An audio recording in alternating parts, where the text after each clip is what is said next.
You ask, I deliver. We're doing a part 2 today. Reading crazy, wild, stupid, insane public confessions. Hey, what's up you guys? My name is Matthew, and if you're new here, hi, hello, welcome. And if not, it's nice to see you again.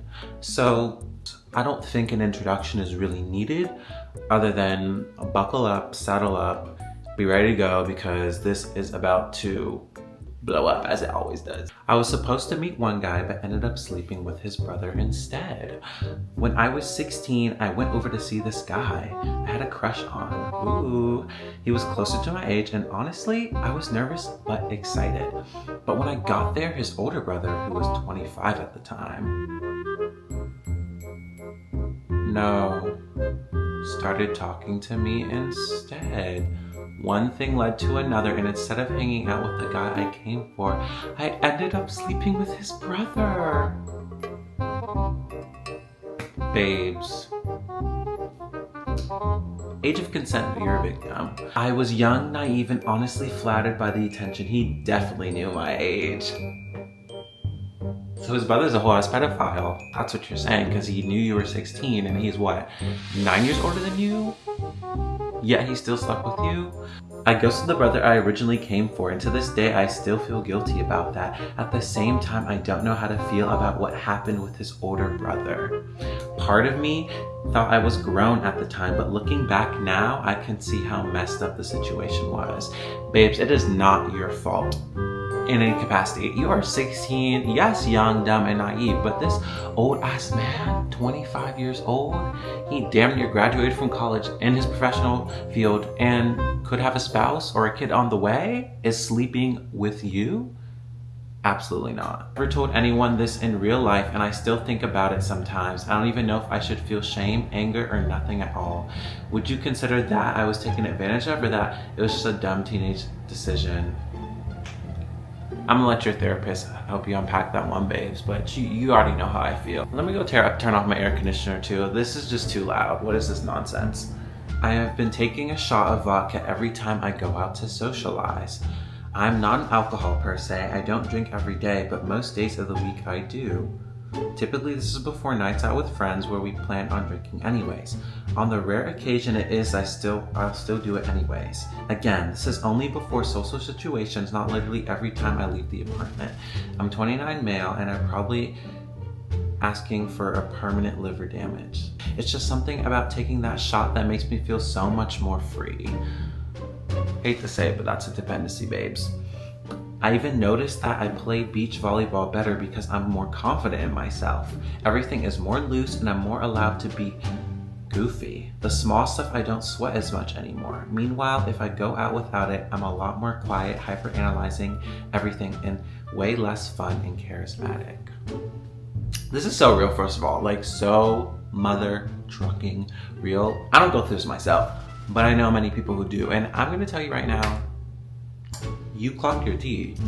I don't know what steps that you need to take personally to make yourself feel more comfortable to where you can just like feel that type of freedom without alcohol, but it's definitely there. And like, girl, if you want to do what you want to do it. Like, at the end of the day, it's your life. Like, if somebody's judging you, throw them away. As long as your liver is not dying, which you're saying that you're saying that you're probably asking for it. So you know the consequences. So pick your poison, literally.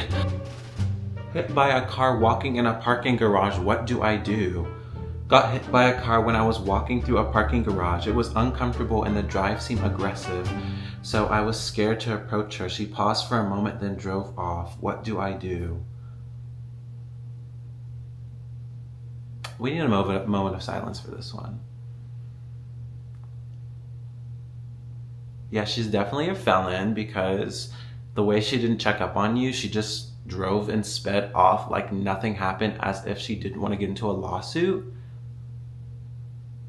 Check those cameras, babe. Find the manager, check those damn cameras, get yourself a lawsuit in a very fat bag.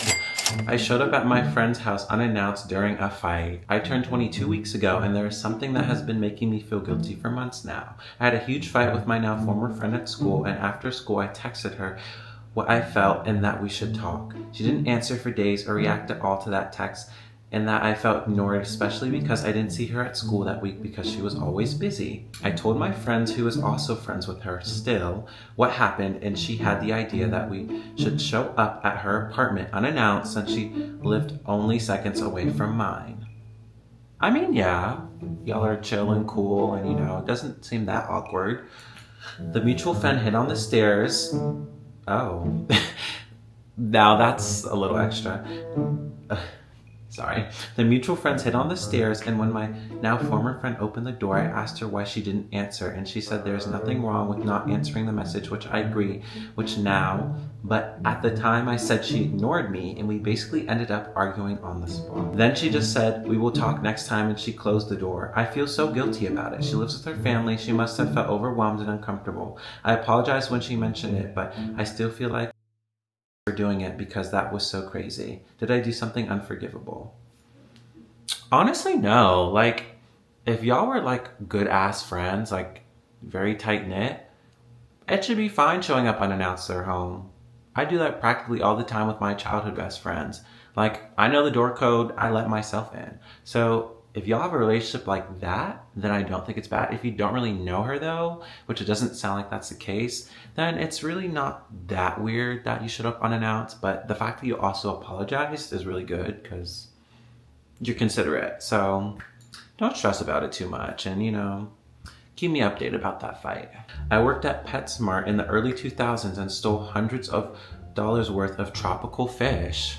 I was the fish guy. I set aside 2 of the tanks to put problem/bully fish and/or other fish that people brought into the store to get rid of, usually just overgrown. I don't know how to pronounce that word. There were no cameras at all on the fish section. I would very often just put fish, once for sale, I wanted into one of those tanks, mark them as dead in the system, and bag them at the end of the day and walk out with them in my lunchbox. I eventually started ordering fish specifically for myself, fancy stuff, discus, ghost knife fish, pacu, tons of stuff, marked dead on arrival. This went on for nearly 2 years, and I ended up with over 1,000 gallons of tanks running in my house. I never got caught. I actually quit because one of the managers was forcing the sale of a lizard to someone who was not going to have it in a safe environment. That's when you drew the line. Like, your moral compass was not when you were stealing fish. It was when someone else was going to mistreat an animal. I mean, that's good, but like, the dude had caught a lizard while on vacation and wanted to buy it a friend. No, sorry, they had a policy that we could refuse sale of an animal if we knew they were going to mistreat it, like people buying tropical fish to feed to the alligator because they're tired of watching it eat goldfish. Girl, you really got away with that one, and karma gonna get you. That's all I'm gonna say. Karma is going to get you. Maybe it already has. When was this posted? 2 days ago. I'm not saying like what you did was like terribly awful, but like karma is probably gonna get your ass, because for you to steal like hundreds of worth of fish just because you want to keep them for yourself, trigger warning. I made the biggest mistake years ago, and it makes me think about offing myself. I assaulted my little sister. I beg you to please read what I'm about to say. I want to start by saying I'm currently between the age of 15 and 18. Don't want to disclose that info, and I'm also a male. I was 9-10 years of age at the time when what I'm about to tell you happened. I used to be more of a quiet but very innocent kid. I had great friends and a very loving family.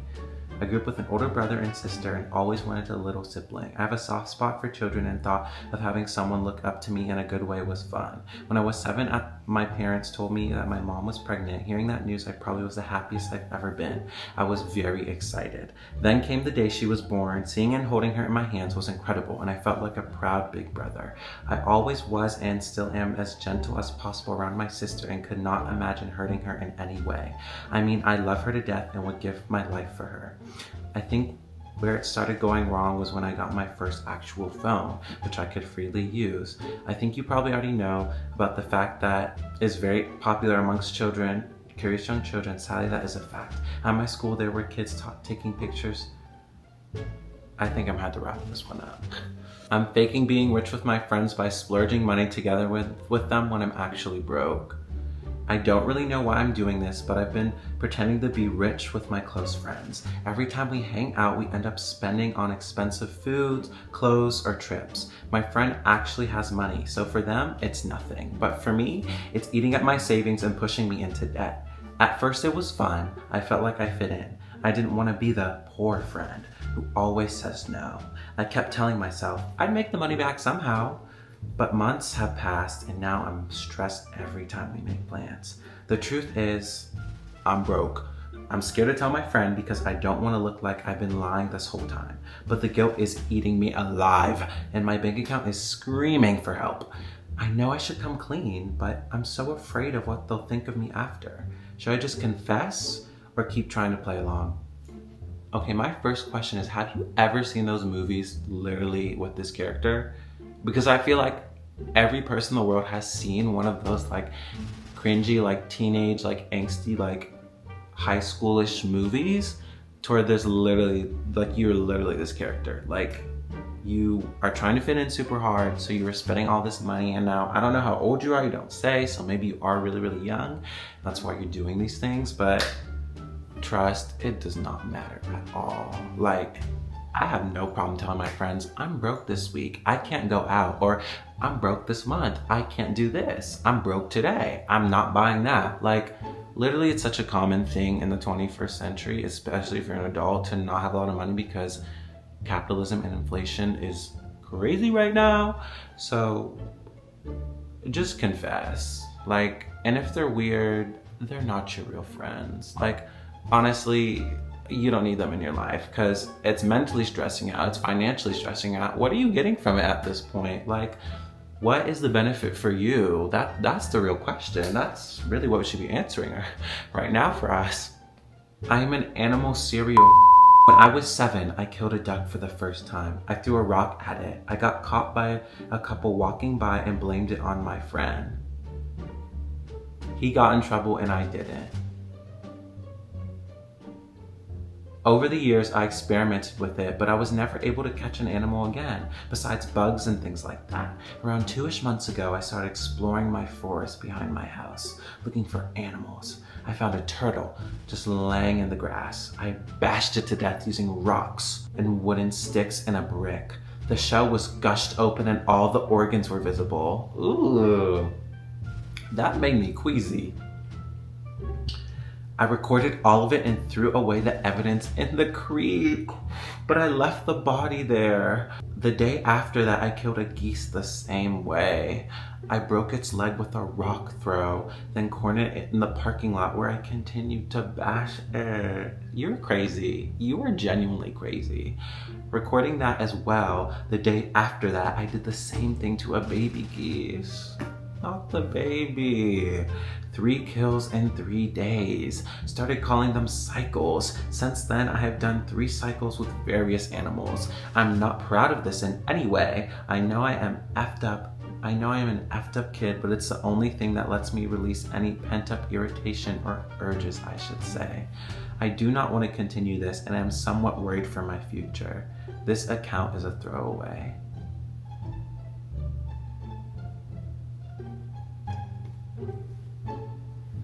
So have y'all ever seen The End of the Effing World?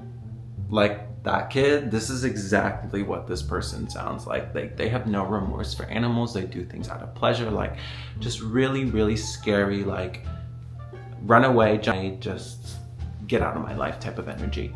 I'm not gonna sit here and lie to you and act like I understand you or that I really have a lot of empathy because I do think you're crazy, and the fact that you want to stop is, yes, a good thing, of course, because I don't know why you want to do that. I just recommend therapy if you really want to let out your anger. I don't really think that it means you should need to kill living things for that. And just having terms like cycles to where you literally go on a binge, call the police. I hope your parents are okay. Nobody knows how truly dirty my apartment has become. I feel as though I'm living a double life. My friends know I'm messy and my family knows I'm extremely messy. My mom and brother have seen it pretty bad, but it's even worse now. When I was a kid, it was just my bedroom. Now with my own place, it's taken over everything. Clothes, garbage, and random objects strewn about. Moldy dishes in the sink covered with bugs. Ooh, I've become very afraid of the sink. Standing in mold in the toilet bowl for how long it's been since cleaned. Name it, it's dirty. I have no problem cleaning up after other people or helping someone. I'm actually quite good at it, but I cannot do it for myself. It's impossible. For reference, I have major depressive disorder, anxiety, and ADHD. I'm medicated, but I've still struggled with cleanliness in my environment since I was a kid. I've never had nearly as much trouble with my own personal cleanliness and physical hygiene, such as bathing, brushing teeth, etc. I struggle mildly, but it's nothing in comparison. You really wouldn't know a thing just looking at me. No, I didn't grow up like this. Yes, it's awful to live in, and I have a high threshold for discomfort from messiness. I believe it has changed my brain. Being surrounded by garbage all the time does something to your self-worth. I'm very lonely. It sucks. Yeah, I'm not gonna lie to you right now. Living in a mess is like probably one of the worst things you can do for yourself, because you are right. You truly feel miserable. Like, your mind will latch on to all the dirty things around you, and it will literally like replicate that. Don't ask me why. Go to the scientists, go to the doctors. So for you to be living in this every single day, for you to see bugs in the sink, you don't even approach it. My first question is, what does your property manager do about it? How do you get away with that? Genuinely, because maybe they just don't know. I'm sorry, but you do need to clean it. Like, maybe just have your friends come over so they can clean it for you. Cause I don't know, like, it sounds like like you are going to feel better once you clean that place up. You just haven't like done it, so we need to figure out how to do that, because the bugs and things that's not cute. We got to get away from that. All right, you guys, well, that's all the confessions I'm reading for today. I'm feeling a bit overstimulated in the brain, a lot to process, a lot to think about. But yeah, if you guys enjoyed this video and you want a part 3, because trust, remember, you requested part 2, so if you want a part 3, let me know, because I'm gonna do it. Like, I am so down to do it. But yeah, you know what to do. Give it a little like and subscribe. So I'll see you in the next one. Bye.